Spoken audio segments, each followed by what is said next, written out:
Good morning. My name is Cheryl Kerr. Today I'm going to talk to you about a book called See Ya, which was my first novel published in 2009. It is set on an Air Force base on Cape Cod on the eastern shore of the United States in Massachusetts. The base was a German prisoner of war camp from 1943 through 1945, the years for World War II. So living on the base was a childhood experience, a little bit of history and a lot of current day. The book is set around the main character, Manda's father dying very suddenly. He ran that Air Force base, and she is looking to know who he was. He died so suddenly she had no chance to say goodbye. Coupled with that is the son of a World War II prisoner of war Nazi captain who was there, who has come looking for his father who disappeared during World War II. So you have two characters working together to solve the mystery. This is an excerpt from the book as they are just beginning to figure out who both their fathers were. How do you go about asking someone who they are when you already think you know who they have been and are not anymore? I think in our mind's eye, somehow we thought to find a young and virile Nazi captain working and sweating, not one aged by the passing of years or the weight of his own doings.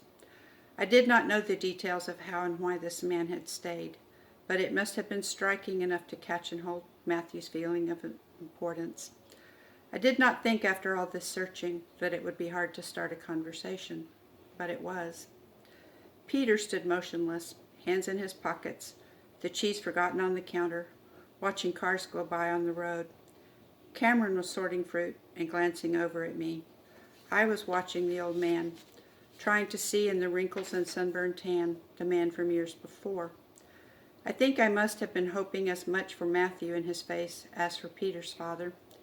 In these days, when suddenly I could no longer ask Matthew himself, I kept longing for some sense of connection in these places he had been.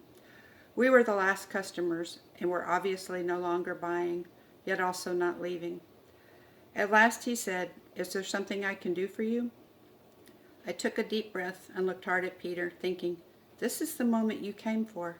He had come half a world to see if his father lived, and now standing right in front of him, seeing him in the flesh, perhaps, Peter did not have a word to say. So See Ya is the story of saying goodbye, which in these days, with the isolation and the moves of family and all, is an important connection to make so that you can move on and adjust to your current settings. The first time See Ya was used in a classroom was a middle school setting. It was a discussion to introduce children in a gentle way to the facts about World War II. It also was a conversation about family life and moving on with everything going on that does affect school situations and families.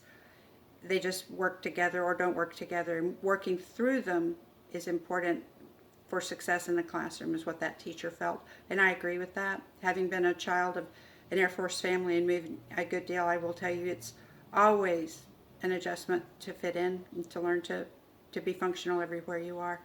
I hope you'll enjoy reading more about this book, and I would enjoy hearing from you or discussing anything. I can be found at CherylKerrbooks.com, and am happy to discuss anything with anybody. Thank you.